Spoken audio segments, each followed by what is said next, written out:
Olá, minhas queridas ouvintes, sejam muito bem-vindas a mais um episódio do nosso podcast Saúde da Mulher. E hoje vai ser um episódio muito legal. Nós temos essa convidada aqui incrível, a Samira Rahal. Isso. É Rahal que fala? Rahal. A Samira é psicóloga, Master Coach pela Febrases, coach emocional pelo método Augusto Curry, especialista em perfil de comunicação como Practitioner Advanced, SOAR, analista avançado em inteligência emocional e comportamento humano e facilitadora da Mentes, que é um método Augusto Curry, e palestrante. Bem-vinda, Samira, ao nosso podcast. Obrigada, gente. Eu que agradeço o convite. Fiquei muito honrada de poder fazer parte desse projeto.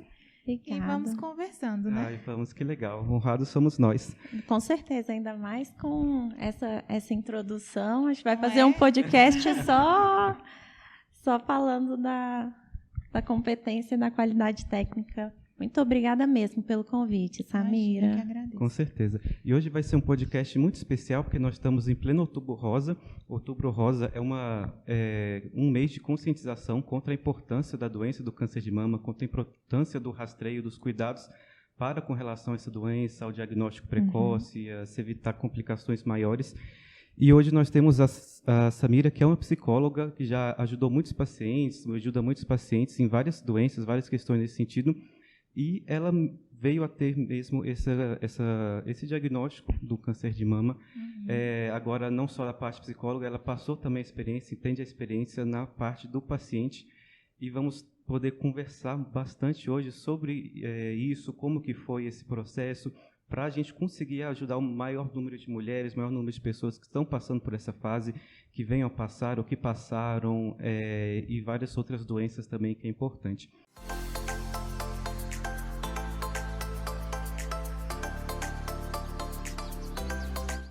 Samira, conta pra gente um pouquinho mais da sua história. Como que foi essa questão do diagnóstico? Bom, a questão do câncer de mama, né, é uma ideia que jamais passa na nossa cabeça, né? Então, em 2003, eu tive um nódulo de fibroadenoma na mama esquerda, tirei, foi cirúrgico, mas era benigno.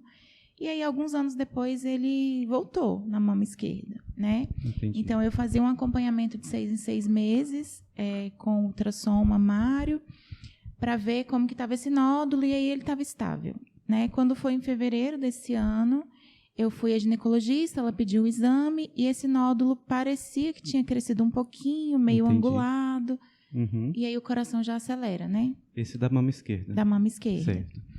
E aí eu voltei na minha ginecologista, ela falou, Samirinha, eu tô achando esse exame um pouco estranho, vamos fazer uma ressonância? Eu falei, vamos. Legal. Com o coração apertado, fui.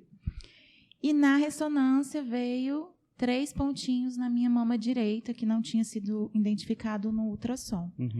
E aí foi quando bateu aquele desespero, muito choro, e aí eu falo assim, a psicóloga desmaiou, porque eu fui só humana naquele momento.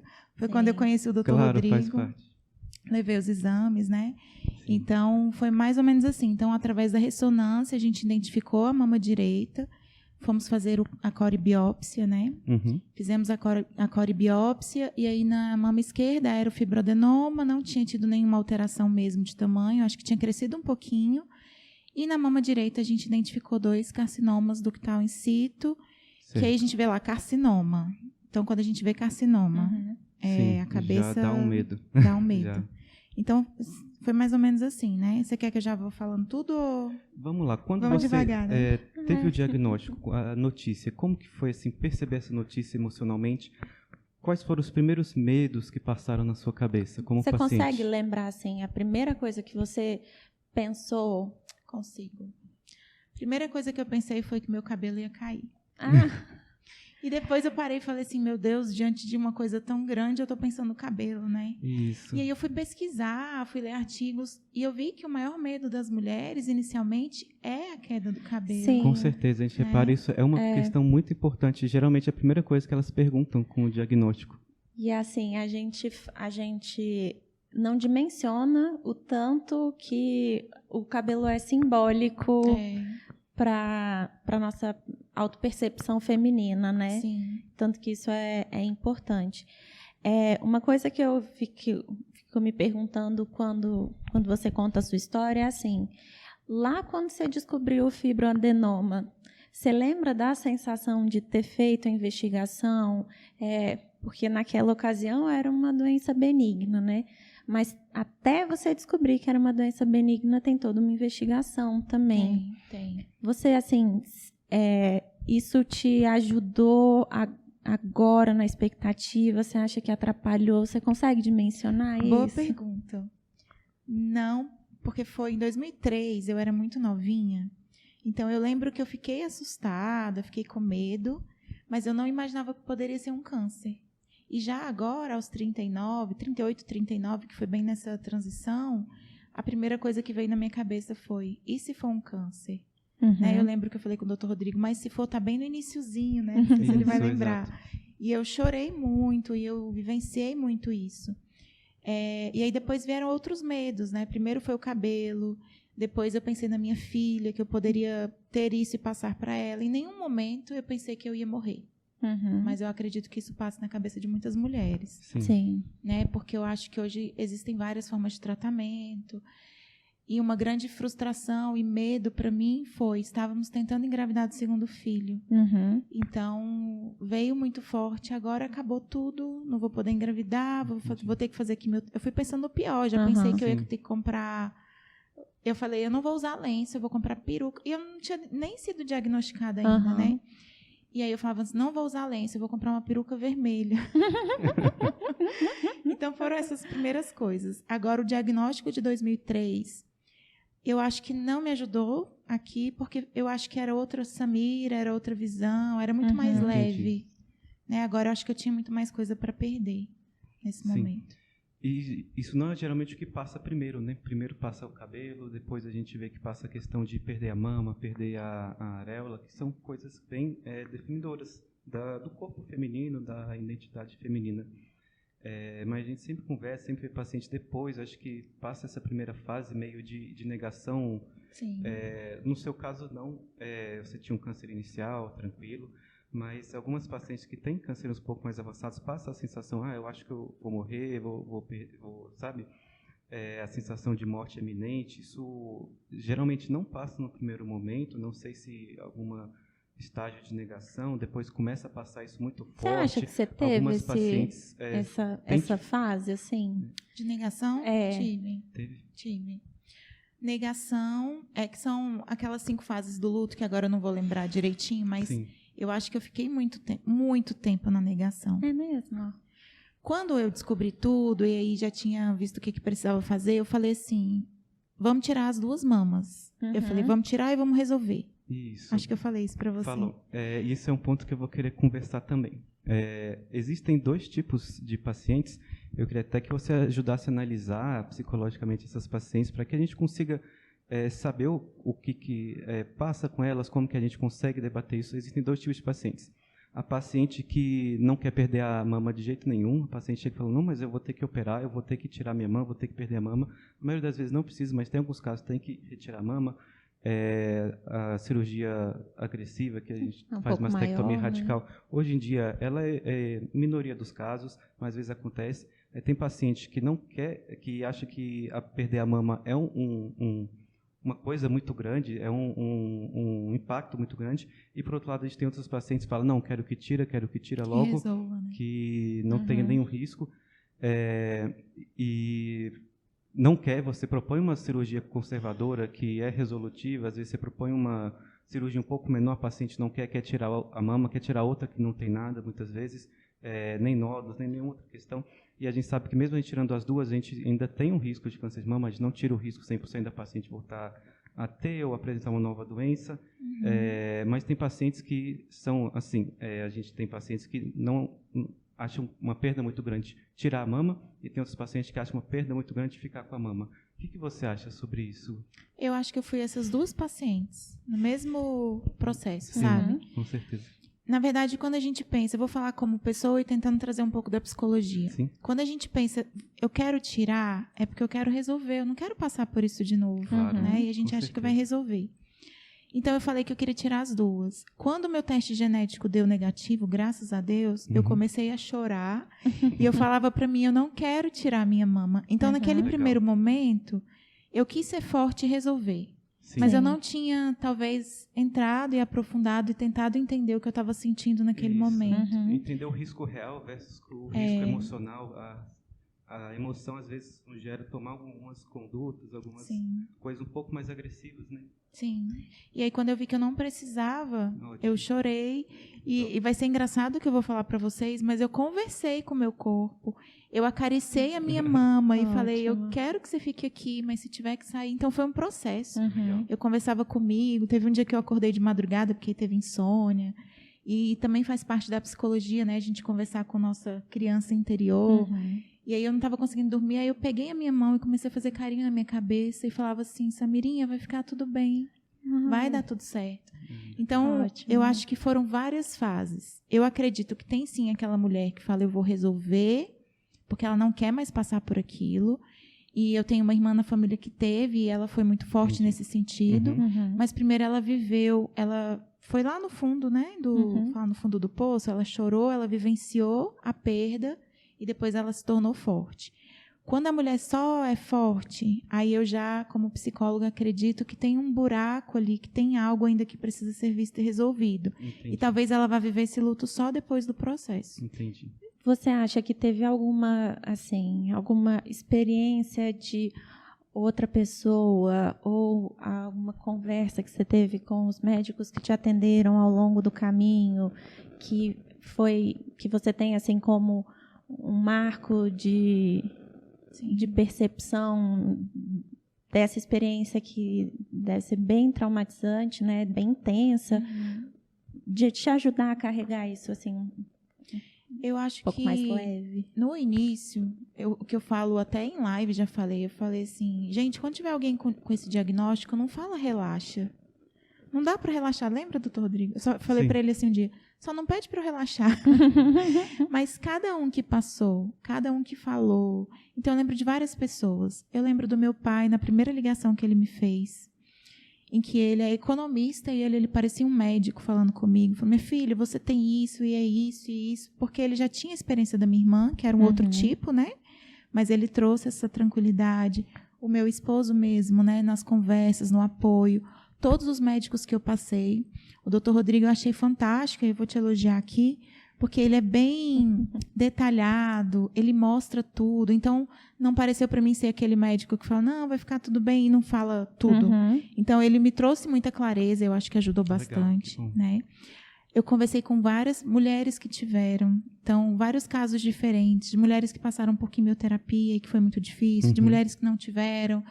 Então, acho que eu fui buscando e todas essas pessoas me ajudaram de alguma forma, sabe? Só o que não me ajudava era relaxa. Quando falava relaxa, a vontade que eu tinha, desculpa, era de sacudir a pessoa e falar assim, não tem como relaxar. Claro, é sua saúde que está em jogo, você tem que lidar e entender o processo todo. E até entender o processo, ter a informação, te empodera de saber o que vai acontecer, como vai acontecer as coisas, como lidar com isso, como é cada processo. Essa informação, essas conversas, buscar outros meios também para você ter essa informação, ter o conhecimento de como é a doença, como se comporta, como é o tratamento.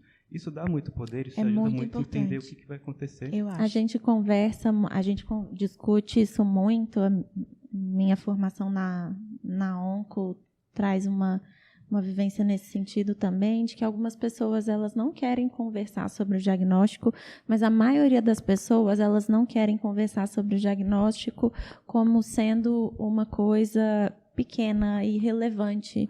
Elas querem conversar com o diagnóstico assim, uma conversa limpa, nem assustadora e também nem menosprezando, né? Assim, essa história do relaxo que você falou, eu acho muito forte, porque como que se sugere alguma coisa disso para alguém, né? Não dá para relaxar. É um marco tão grande na vida da pessoa. E aí, quando a pessoa senta com você e fala, olha, aconteceu isso, tem isso, o caminho é esse. Claro, a gente continua ansiosa porque tem medo, né? Mas pelo menos você sabe onde você está indo. Porque assim, a maior sensação que eu tive foi de perda total de controle. Não tinha controle. Eu sei que eu não tenho controle, né? Mas ali eu não tinha controle de nada. E aí, ficar sem saber é como se você estivesse num quarto escuro, onde tem buraco que você nem sabe onde você vai cair, é uma sensação muito ruim. Entendi. Então, acho que essa clareza toda é muito importante para paciente. Legal. Mesmo. E, Samira, você falou de ansiedade. Como lidar com essa ansiedade? Como manejar isso? A gente sabe que até o término do tratamento não tem como você não ter ansiedade, isso faz parte do processo. Você, sendo psicóloga, teve alguma técnica que você usou para lidar com a ansiedade? Alguma coisa que você consegue dizer para a gente, que você consegue falar para a gente conseguir, para os outros pacientes que estão ouvindo isso, que estão passando ou tiveram esse diagnóstico, para saber lidar com isso? Primeira coisa, acho que a pessoa tem que perceber, né? Eu nunca tinha tido ansiedade normal. Crise de ansiedade eu nunca tinha tido. Mas conheço por estudar, por ouvir dos meus pacientes. E aí um dia eu cheguei em casa e meu coração estava parecendo uma escola de samba, né? E eu falei assim, meu Deus, o que está acontecendo? E aí eu tentei manejar. Na época eu tinha finalizado um processo de terapia, tinha tido alta, porque eu sempre estou em terapia por ser psicóloga clínica, né? Sim. E aí eu falei assim, vou buscar meditação, vou buscar não desviar o foco, escrever, me ajuda muito. Só que isso não resolveu. E aí, na época, eu conversei com meu irmão, que é médico, e ele falou assim, Sá, fica bem. Eu sei que você é psicóloga, você se cobra por isso, mas agora eu acho que é importante a gente entrar com uma medicação. E aí eu era meio contra entrar com medicação, Sim, porque, entendi. poxa, eu tenho tantas técnicas e funcionava, né? E aí eu tive que fazer esse trabalho interno de ser humilde e pedir ajuda. Legal. Então, eu comecei a tomar a medicação para ansiedade e comecei a tomar também agora eu não vou lembrar a classe dele, mas para me ajudar no sono. Entendi. Porque no sono eu não parava e ficava pensando. Mas eu acordava no meio da noite, vinha uma música, vinha futebol, que eu nem curto, vinha tanta coisa na minha cabeça, e aí eu não tinha um sono tranquilo. Aí eu comecei a perceber que aquilo estava me atrapalhando. Aí, junto com isso, voltei para a terapia, né? Fiz algumas sessões antes da cirurgia. E uma coisa que me ajuda bastante é o meu tempo com Deus, a minha fé. Então, eu boto louvor e canto e converso. Debaixo do chuveiro, eu converso com Deus. Então, Deus é meu maior psicólogo, né? Que bom. E aí, esses momentos que eu tô com ele, eu coloco como se fosse não é uma meditação, mas é como se fosse. Eu tô presente no presente ali. Então, foi um processo que me ajudou muito. Como que eu tô hoje? Muito mais tranquila, porque passou o processo da cirurgia, mas ainda tem resultado pela frente. E estou tentando manter a calma, né? Mas continuo com a medicação, vou esperar passar esse período para a gente poder fazer o desmame e voltar para a terapia. E aí a atividade física ajuda, a meditação ajuda. Certo. Você chegou a procurar assim, falar. algum grupo de ajuda? Não. Acho que eu nem consegui pensar nisso. Mas o que eu consegui pensar foi que, passado todo esse período, eu quero criar grupos terapêuticos para mulheres Legal. que estão passando por isso. Essa sabe? é uma iniciativa muito legal. Então, eu quero... Precisa muito ter. eu quero ajudar... Estou até escrevendo, talvez saia um livro, não sei, né? Eu quero ajudar essas mulheres, principalmente nesse diagnóstico inicial, que é tão difícil, e como que ela vai se manter, por exemplo, passando por uma quimioterapia, onde mexe com todo o organismo, não só com a autoestima, né? A família também adoece junto, né, com o paciente. Sim.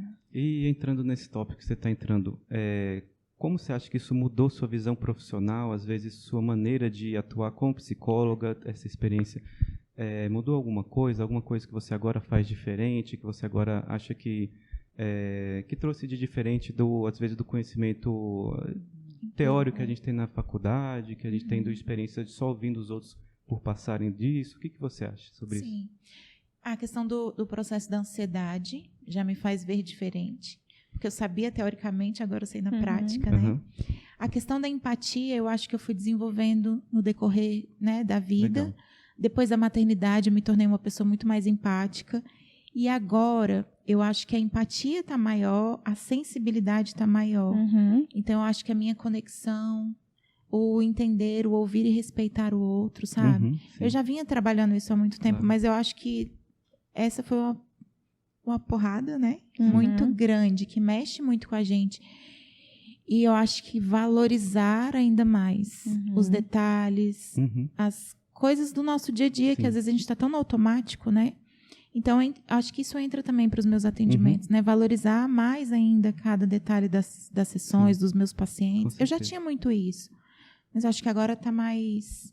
Se aprimora diferente, né? Assim. É viver cada momento. Sim. Como único, né? E você falou de coisas que te ajudaram a passar por isso, religião, meditação. A gente vê que família é um suporte muito importante. Vamos conversar um pouco, um assunto que me veio agora, sobre filhos. Tanto filhos, a gente vê que serve como um gatilho, um trigger de medo, de você falar, nossa, eu estou com câncer, eu estou com uma doença, eu tenho minha filha é pequena, meu filho é pequeno. Isso é uma causa de medo inicialmente, depois é uma causa de força, eu tenho que batalhar, eu tenho que lutar, eu tenho que vencer isso por causa do meu filho, porque eu tenho um filho pequeno. E como lidar também com a ansiedade da criança, do filho, de receber uma notícia, de passar essa informação para a criança, de olha, mamãe, papai, o familiar está com uma doença, ou a criança sofrer com ansiedade do processo de tratamento, do processo dela achar que o papai, passar que a mamãe, pelo diagnóstico. Que o papai e a mamãe pode às vezes passar por um desfecho desfavorável, pode às vezes a criança tem aquela visão idealizada de que a gente é invencível, e isso quebra um pouco essa visão da criança. Como lidar com isso também, do lado da criança e do nosso lado também, de paciente? Eu acho que é muito importante você conhecer o perfil do seu filho, né? Falando um pouquinho a minha filha ela é mais fechada. Ela demonstra emoção, mas não é tão... Eu sou super demonstra emoção, ela não. E aí, quando eu soube do diagnóstico, meu esposo estava comigo, foi quem mais me apoiou e quem mais tem me ajudado. Eu falei com ele, e aí, vamos conversar com a nossa filha? Porque ela vai me ver chorando, ela vai ver que eu não estou normal. E aí a gente chegou em casa e foi conversar. Para mim, no primeiro momento, parece que ela não entendeu nada. Ela ficou olhando para minha cara e eu fui falando, ela falou, tá. E aí, o que é isso? Né? E depois foi pro quarto normal, foi seguir a vida normal, e isso me preocupa, né? A minha filha também faz terapia, então, pelo que eu já conversei com a psicóloga, ela já levou isso para sessões, então isso foi bom. E aí a gente tem conversado bastante. Então, cada etapa, eu falo, olha, mamãe tá bem, eu preciso da sua ajuda nisso, nisso e nisso. Se você tiver com algum medo, fala. Quando eu fiz a cirurgia, eu não queria que ela tivesse visto, né? Então, por uns dias eu falei, eu não quero que ela veja. Mas teve um dia que a gente falou, eu e meu esposo, a gente vai ter que envolver, porque vai ter hora que eu não vou estar aqui, ela vai ter que te ajudar no curativo. E aí a gente percebeu que quando ela viu, ela ficou um pouco chocada. Não que tenha ficado feio, tá, gente? Mas o direito, ele foi tirado todo, ficou sem areola, né? E aí depois eu percebi que ela ficou. Eu falei assim, amor, você ficou chocada? Ela fez assim. Eu falei, olha, isso é temporário, o que era perigoso a gente já tirou. Eu vou passar por outra cirurgia, você vai ver que eu vou ficar com o peitinho mais bonito que o seu. Eu falei assim. Então, ela tem acompanhado bem. Legal. Mas ela é muito fechada. Então, eu acho que observar o filho é muito importante. Tem criança que vai mudar comportamento na escola. Tem criança que vai chorar sem motivo. Então, tudo é uma representação. Se é uma criança menor de 10 anos, é pura emoção. Então, nem a criança sabe o que está acontecendo com ela. Se já é mais adolescente, aí a criança já consegue entender um pouquinho, mas precisa da nossa ajuda para poder falar, entender. Eu acho que sempre conversar, acompanhar e mostrar. Legal. É importante. Agora, a questão do medo, né? Eu lembro na nossa consulta, quando você falou, você é a mais nova da família, na época com 38, então a sua filha, quando tiver 28, eu acho que foi isso que o Dr. Rodrigo trouxe, ela já vai ter que começar a fazer os exames.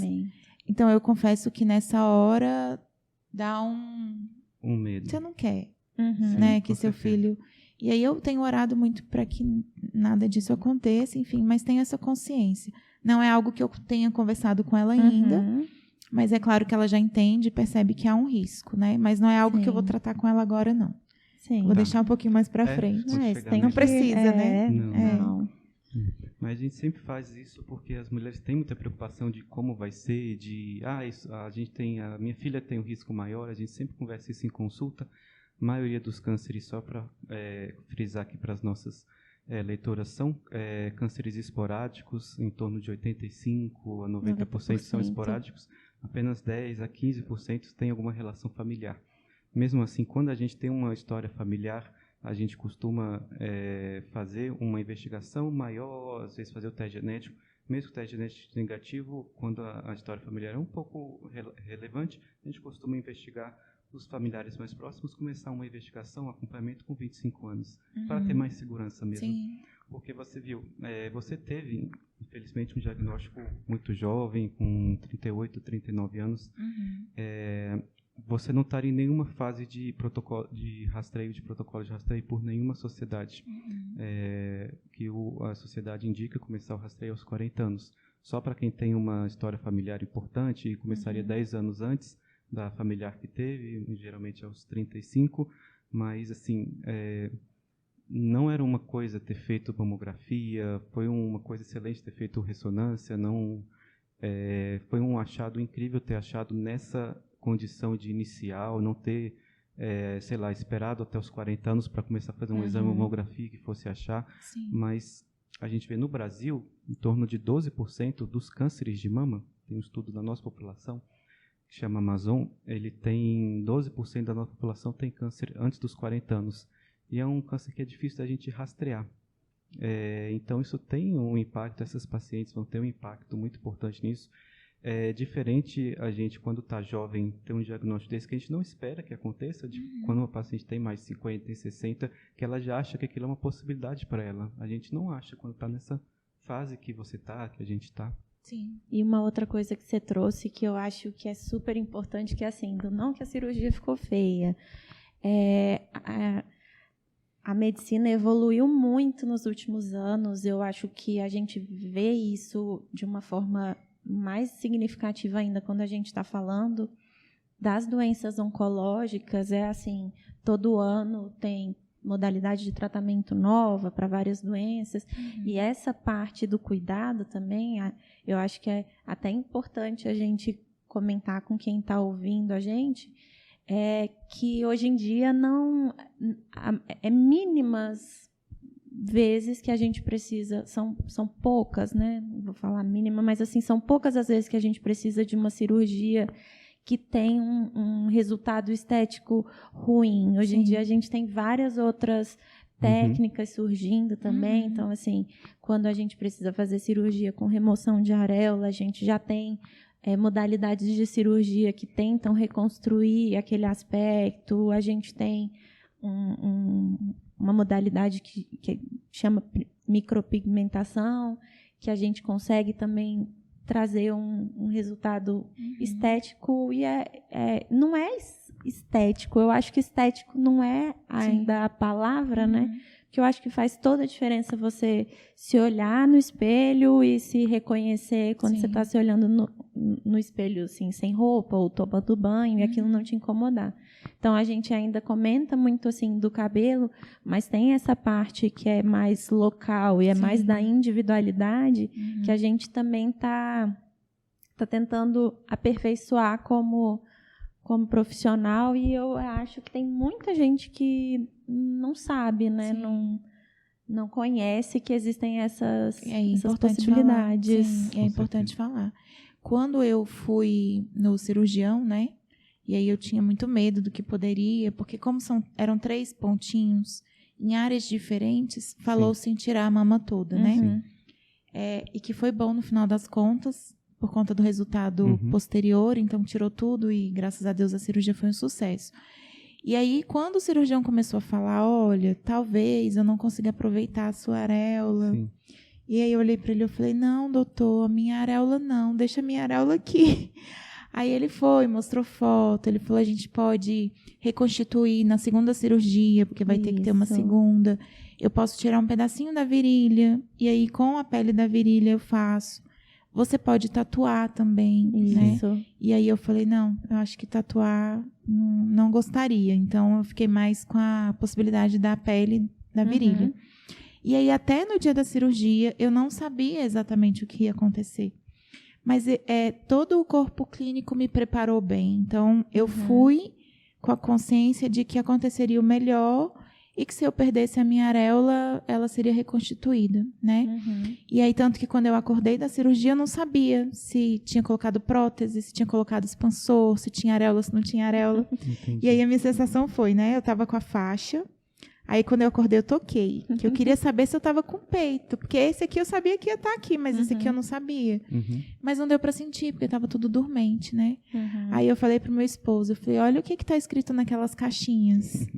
E aí eu fiquei orando para que fosse a prótese. Se fosse a prótese, a minha areola estaria aqui. E aí ele falou, é um expansor e uma prótese. Aí eu respirei fundo e lembrei, né? A tudo dai graças. E agradeci. Então, eu me preparei para sair de lá só com a mama esquerda. E quando eu olhei no espelho, que o expansor, ele colocou já um pouquinho expandido, aqui é o expansor já expandido, e aí eu sabia que eu já estaria sem areola. Quando eu olhei no espelho, não foi algo tão chocante. Então, eu acho que eu consegui me preparar para aquele momento. Sim, né? E a assistente dele falou assim, nossa, olha que lindo que ficou. Aí ela, você gostou? Aí eu olhei e falei assim, olha, eu não tenho experiência, né, como vai ficar depois. Então, agora não tá bonito. Porque tava com os pontos, né? Sim. Tinha acabado de sair de uma cirurgia. Claro. E aí, hoje são 22 dias. Ainda não tinha visto. Seu corpo, assim. Eu não acompanhei ninguém que tivesse feito, né? E hoje, 22 dias depois, eu consigo olhar o como tá ficando bonito, assim. O esquerdo já desinchou, tá bem bonitinho. Tô passando o Darsane, que é o óleo, que é importante para, né? E o direito, embora esteja sem a areola e ainda tem a marquinha dos pontos, né? Foi tirado, mas tem a marquinha. Ele já tá ficando com aspecto de seio, redondinho. Então, eu tô gostando também. E eu fiquei surpresa até com essa minha reação, porque eu fiquei assim, e aí, como vai ser pra mim? E quando eu for dar um treinamento, será que eu vou estar com peito, sem peito? Então, a cabeça da gente vai embora, né? Mas eu acho que tudo isso que eu passei, as pessoas que eu conversei, as orientações que eu recebi me ajudaram a me preparar para esse momento. É um processo você aprender a lidar com o seu corpo, com sua nova imagem, seu novo corpo, né? Exato. Sim. Foi bem isso. E está sendo, né? Está sendo um processo. E aí o que eu estou torcendo é para que na próxima cirurgia eu sofra um pouquinho menos, né? Sim. O que eu falo sofrer tá tranquilo dentro. Eu acho que eu estou me recuperando dentro do esperado. Mas eu nunca fiz uma cirurgia, eu acho que tão invasiva, né? Então as dores são um pouco constantes, apesar de tomar remédio. Sim. Ontem eu já consegui dar um treinamento, nem sei se podia, né? Mas eu fui. Voltou até a trabalhar. E foi ótimo, porque eu me senti super bem. Porque tinha um medo também de como que eu vou voltar, quando que eu volto. Isso é uma coisa importante, né? A paciente voltar para as atividades, não sentir que ela mudou, que ela não pode mais fazer o que ela fazia, que ela não pode mais ter atividade. O que ela Isso gosta é uma coisa de fazer, que a gente né? sempre consegue depois do tratamento, em algum grau, aos pouquinhos, depende da atividade. Algumas pessoas voltam mais rápido, outras um pouco menos rápido, mas é importante essa volta, né? Até do ponto de vista psicológico, para a paciente não sentir que a vida dela mudou, que ela não pode mais fazer o que fazia. Sim.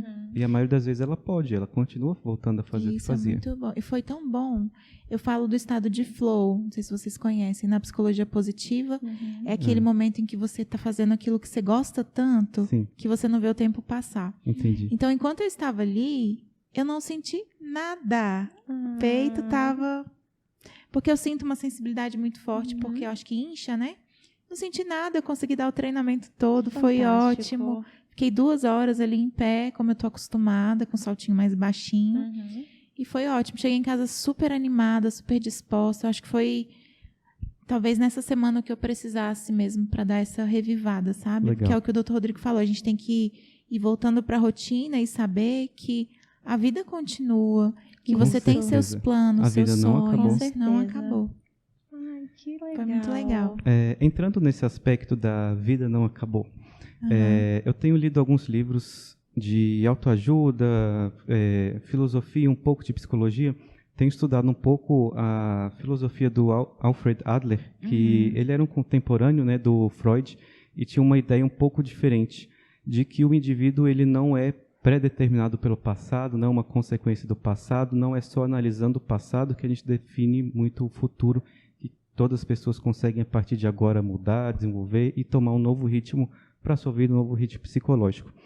Isso tem sido abordado em alguns outros livros também, o Seja Líder de Si Mesmo, de Augusto Curry, A Coragem de Não Agradar, Em Busca de Sentido, que eu trouxe ele aqui, eu gostaria de ler um trecho dele. Esse livro, para quem não conhece, Em Busca de Sentido, do Viktor E. Frankl, Ele é um livro da época do nazismo, onde os judeus... É um judeu que estava num campo de concentração, passou vários anos lá.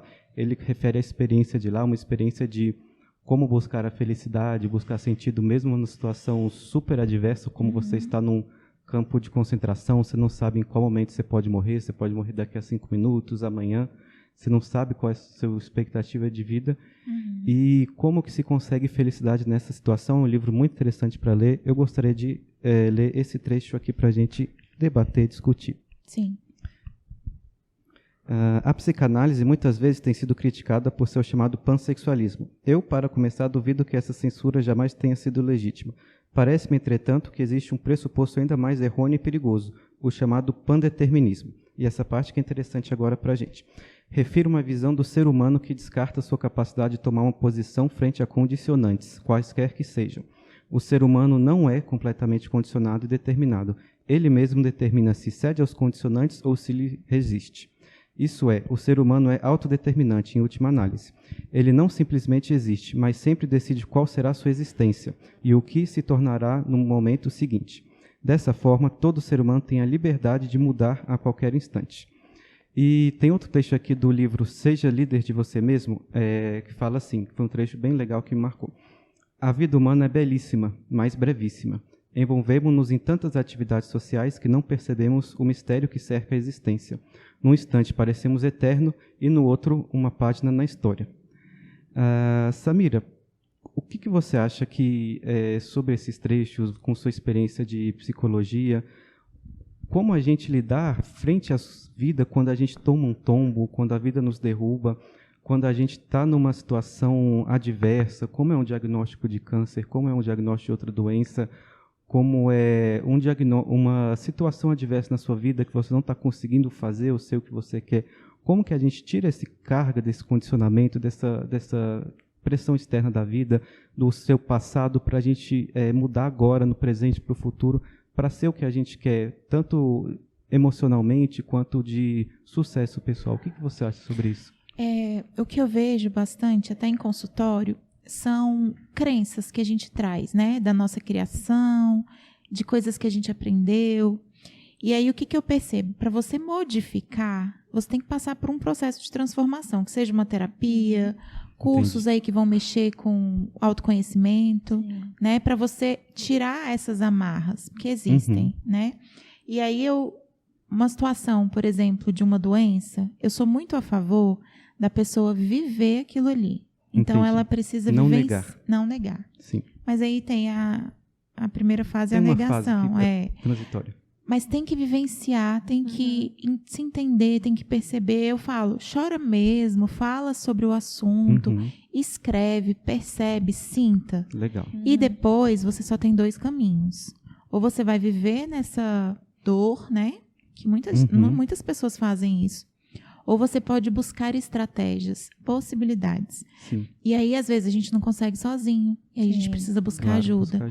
E quando eu falo ajuda, é a ajuda de um profissional, é a ajuda de alguém da família que vai te ajudar, porque na família tem as pessoas que ajudam e as pessoas que querem ajudar, mas que não conseguem, né? Porque elas querem ajudar, mas acaba que não ajuda.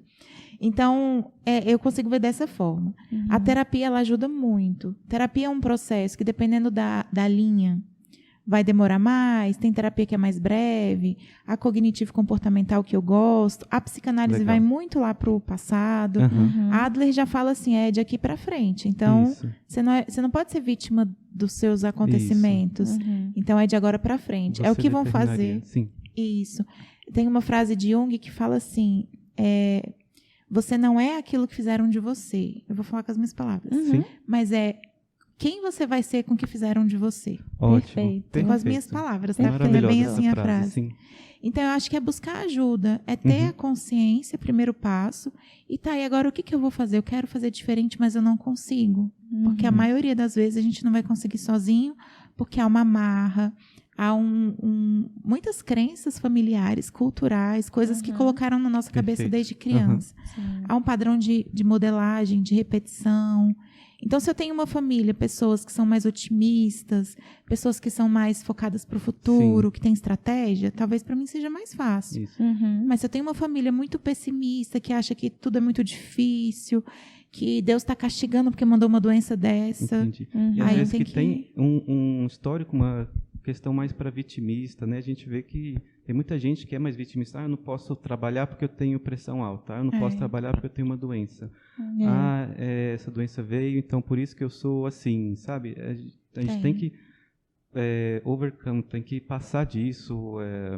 A gente vê isso assim tão fora desse contexto que nós estamos conversando de saúde. Eu acho que isso é uma coisa tão aplicável dentro e fora, né? Para a saúde, para a doença e para tudo da vida. Para tantas outras coisas. E aí, assim, é tão rico você falar que você está super feliz trabalhando e que isso é uma coisa que te faz bem e que te deu uma energia e você foi no flow, né? Sim. E assim, para muitas pessoas, né, as que querem ajudar às vezes, podem ver assim, não, mas não era para eu estar fazendo isso. Mas teve gente que falou isso já. É mesmo? Teve. Sempre tem gente que vai te levar para baixo, quer que você fique lá embaixo. Que não... Como lidar com essas pessoas? Como não ouvir? Como não ouvir, né? Eu não sei, assim, bem qual a estratégia que eu utilizo, mas, assim, eu converso com muita gente desde sempre, desde pequenininha, e eu sempre escuto muitas pessoas. Mas aí eu vou filtrando e analisando o que é importante para mim daquelas pessoas. Então, por exemplo, ontem eu fiz vídeo no Instagram falando que eu estava ali dando treinamento.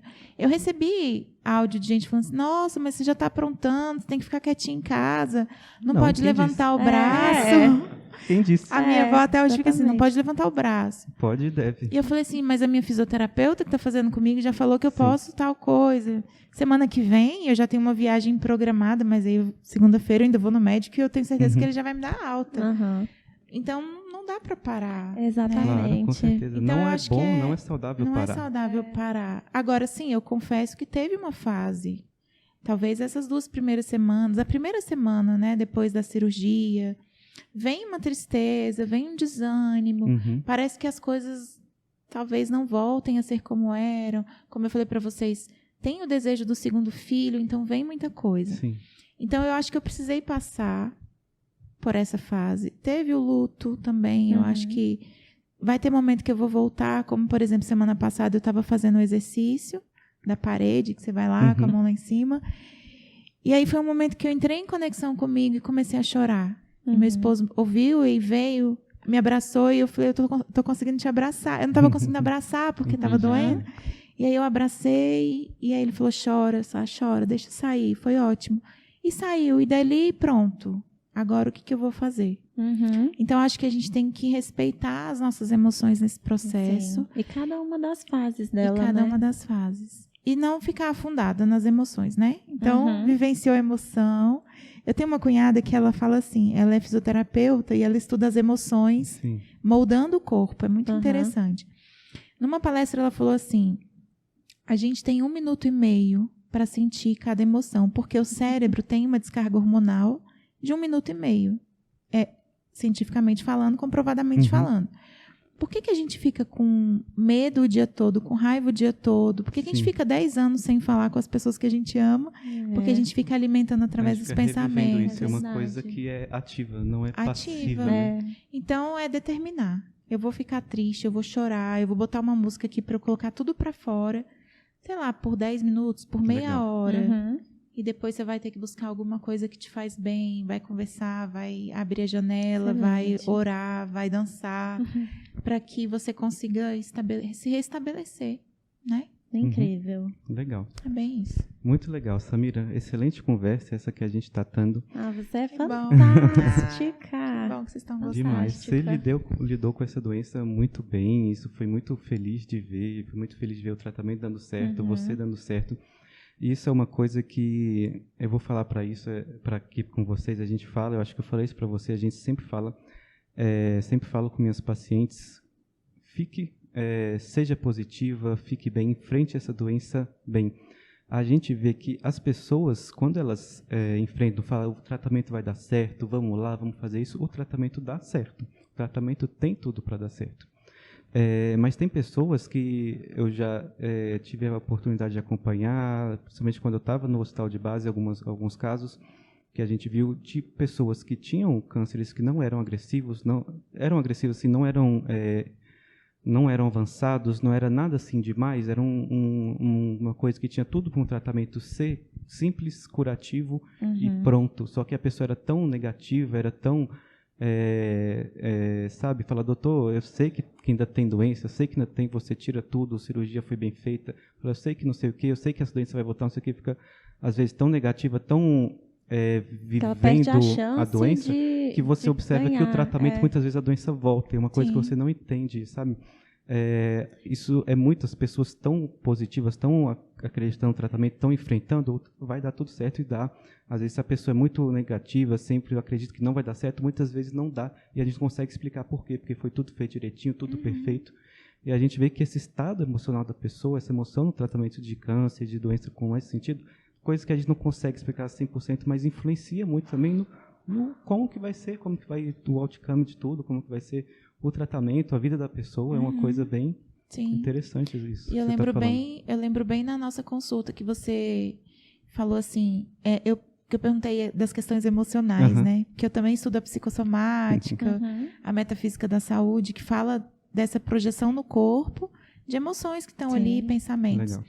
E aí ele falou, olha, o que eu percebo, que eu não tenho como falar isso como médico, mas a minha percepção clínica é que pessoas otimistas, elas lidam com a doença e a doença não volta. Mas tem algumas pessoas mais pessimistas e negativas.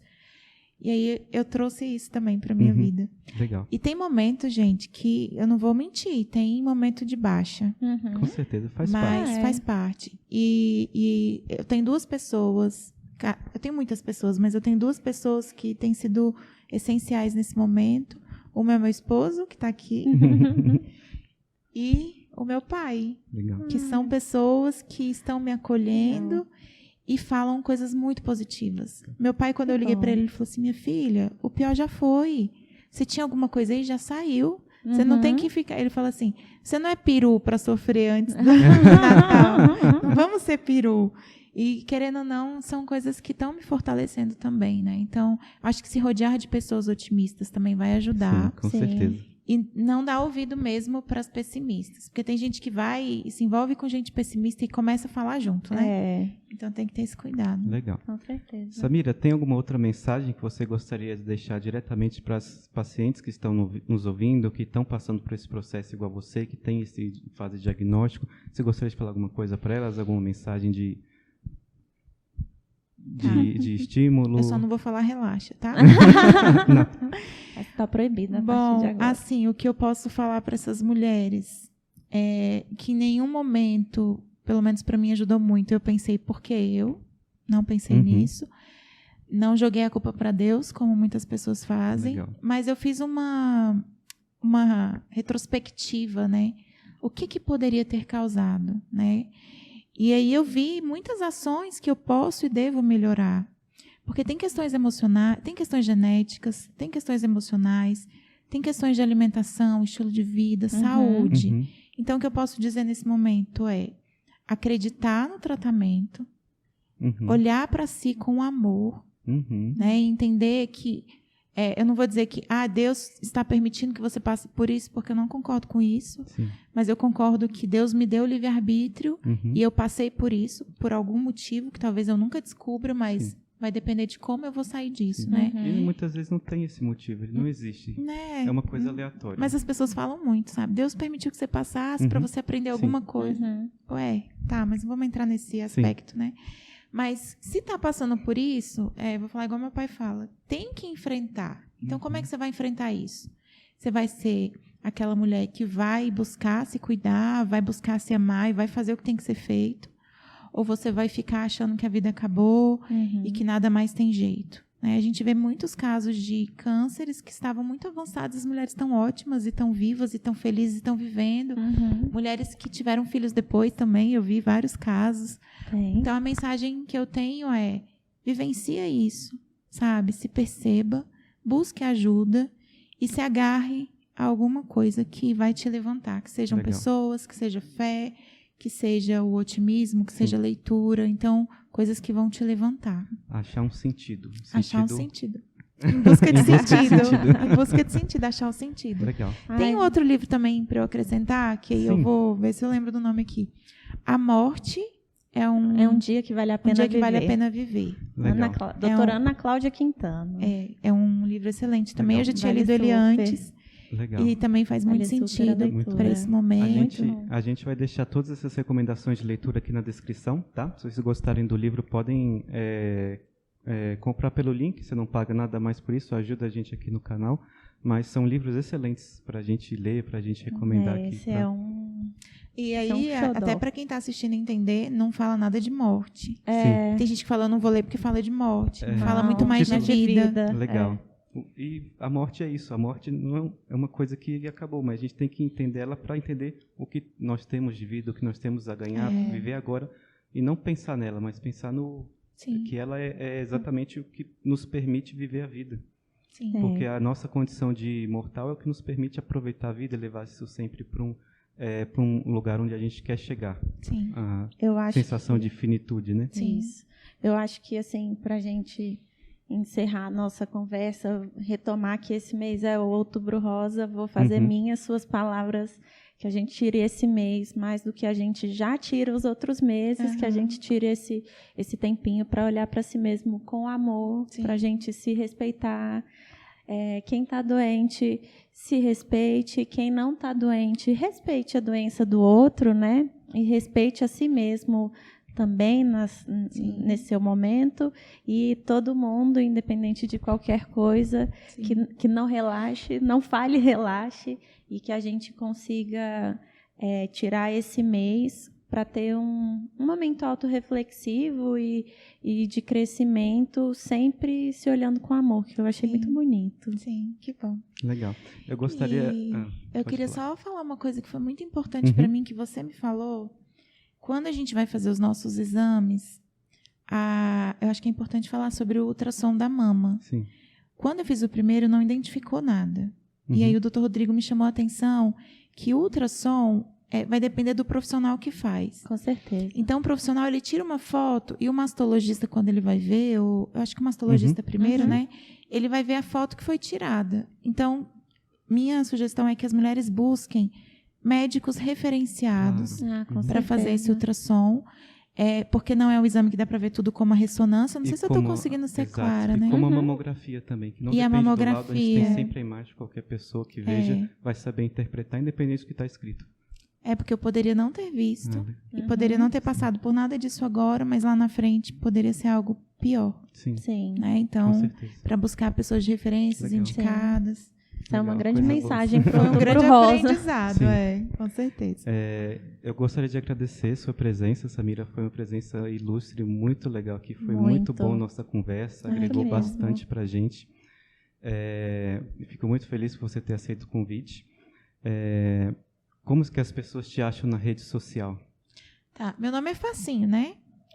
Pode colocar lá, o Instagram é samira.rahal, R-A-2-H-A-L. Certo. E aí tem Instagram, tem Facebook, tem YouTube. Legal. No Instagram eu respondo. Tem meu telefone também na internet, quem quiser. Legal. Tá bem aberto. Então, gente, sigam a Samira também, tá? Vocês me acham no Instagram, Dr.Rodrigo Kozak. E Natasha? Doutora Natasha Amorim. Legal. Lembrando que esse podcast ele está disponível tanto no Spotify quanto no YouTube, no canal do Instituto Mastria. Se você gostou do conteúdo, por favor, se inscreva. E, continuando esse conteúdo especial do Outubro Rosa, até uma complementação um pouco da conversa de hoje, o próximo episódio nós vamos estar com a Gabriela Coutinho, que é nossa paramédica pigmentadora, para falar um pouco sobre reconstrução de areola, tatuagem de areola. Vai ser um conteúdo bem interessante também. Aguardem o próximo episódio, vai ser legal para vocês verem. Então é isso, gostaria de agradecer a audiência de todos. Tchau, tchau, até a próxima. Gente, obrigada. Obrigada a vocês pelo convite. Adorei, foi um bate-papo super leve, foi bem legal. Obrigada. Obrigado. Tchau, tchau, gente.